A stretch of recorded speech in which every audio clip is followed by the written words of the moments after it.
Hey guys, this is Mrs. Harbin, and this is Algebra 2. We are starting Chapter 7, which is all about radicals. Now, we've already worked with radicals a little bit this year, so some of this is just going to be a review on relationships between exponents and radicals and how to simplify radicals.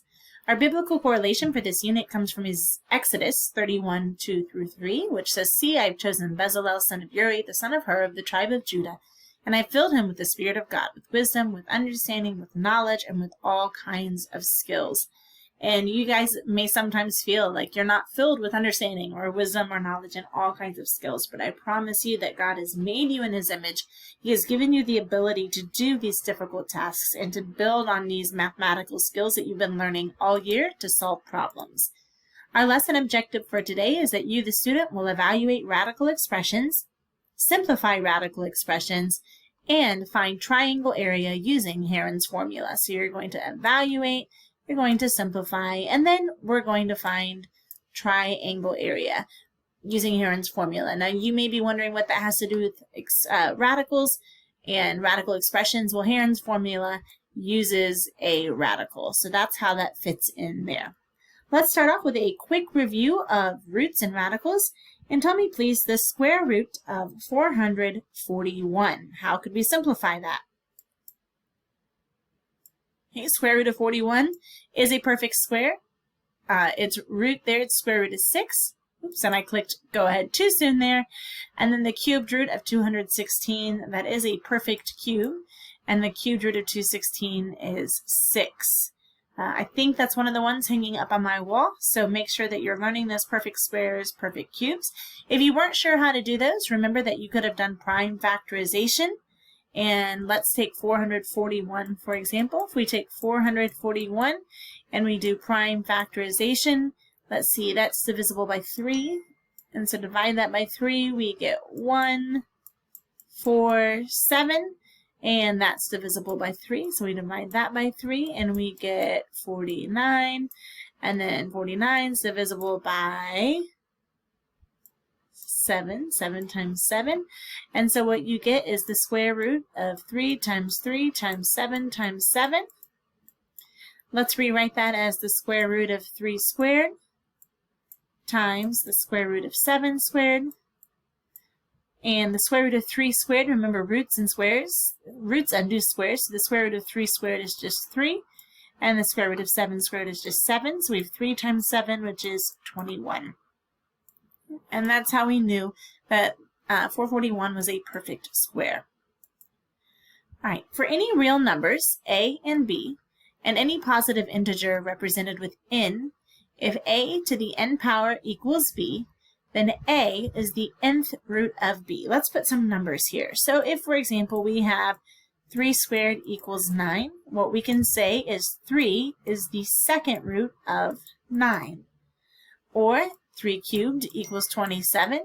We can say that 3 is the third root of 27. So that's how we can read that there. Let me go forward here. The radical sign indicates that we are taking a root, and the expression under a radical sign is called the radicand. So let's look at some terminology here.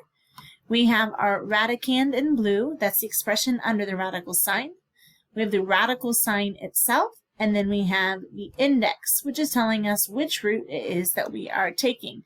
And this whole thing is called a radical expression. Radical expression. When n is even, the radical sign indicates the non-negative or principal root. So when we're talking about the square root of 9, unless we're told otherwise, we know that we're talking about 3, the principal root. If we wanted to get negative 3 as our answer, we would take the negative square root of 9. And so we would know negative 3. So at this point, we're typically talking about what's called the principal root.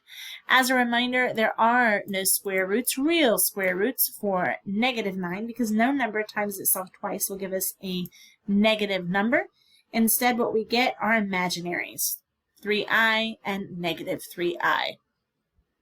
Here's a quick little chart for you. The same chart's on page 288 of your books. which tells you a little bit about the radicand. If our radicand is greater than 0 and n is even, then we'll have one positive and one negative root. So let's talk about the number 9. For example, that's greater than 0.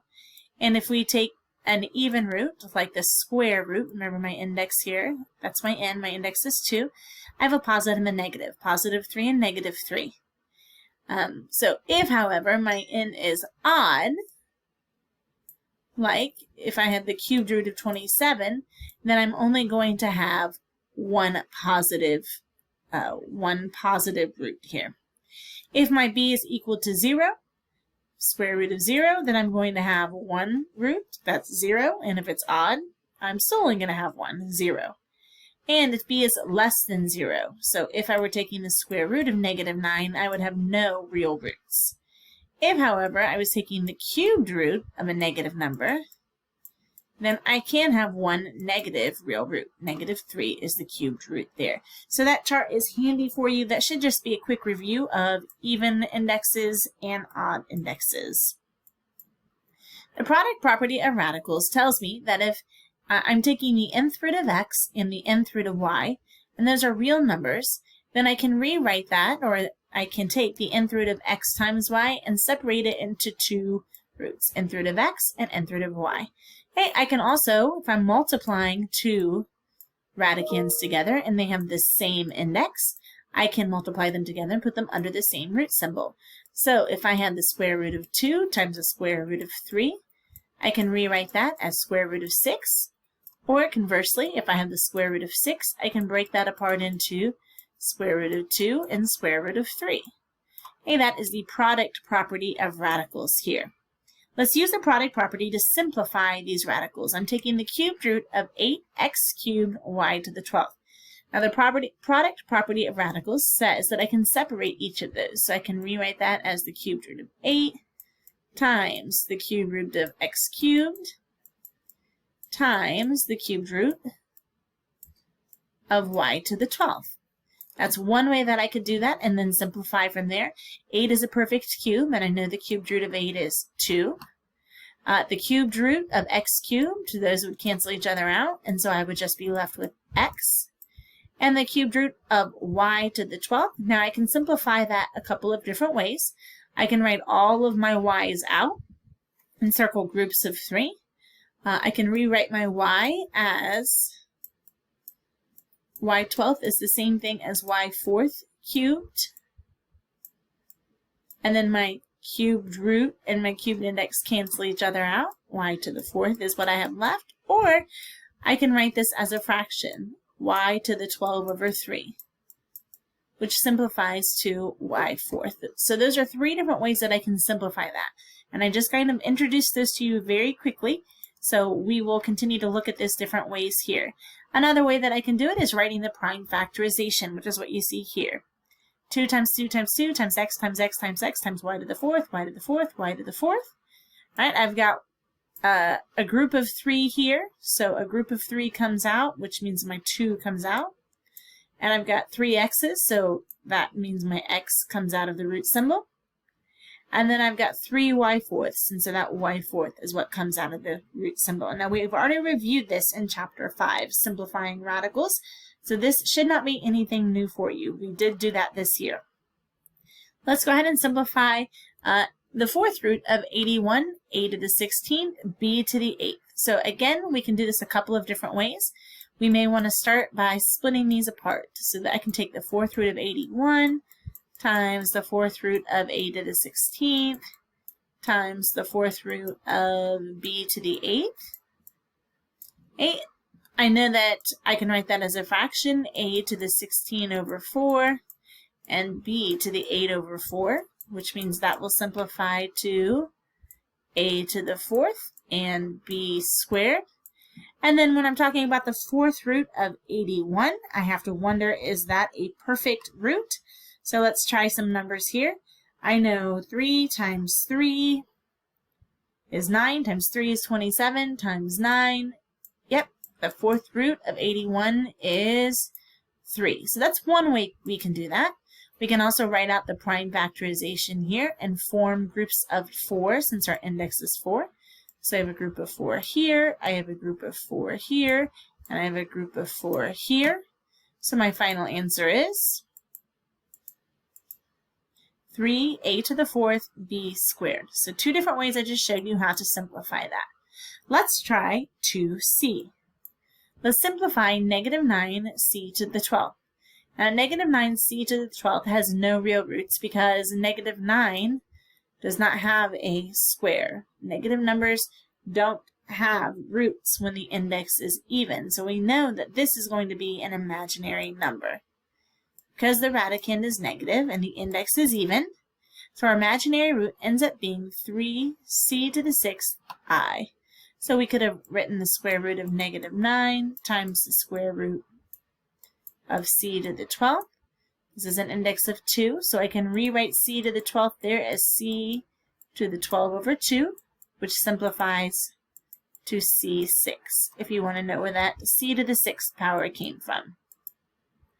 The nth root of x to the n, or you may see it written this way, the nth root of x to the n, is equal to the absolute value of x if n is even and leaves the variable as an odd power.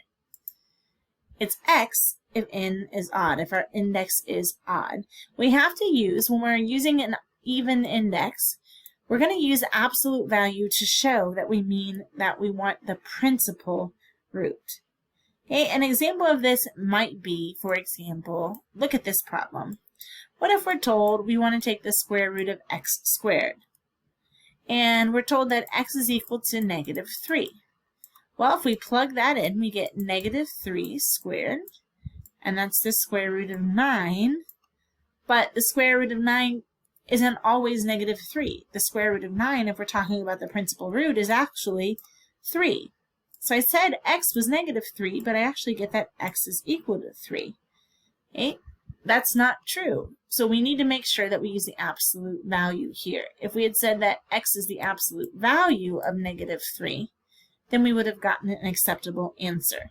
So this is going to make some more sense when we use real numbers here. But when we have our variable left in an odd power, and we started with an even root, we need to make sure that we use absolute value there to indicate that we want the principal root. So let's simplify the square root of 49y squared z to the 12th.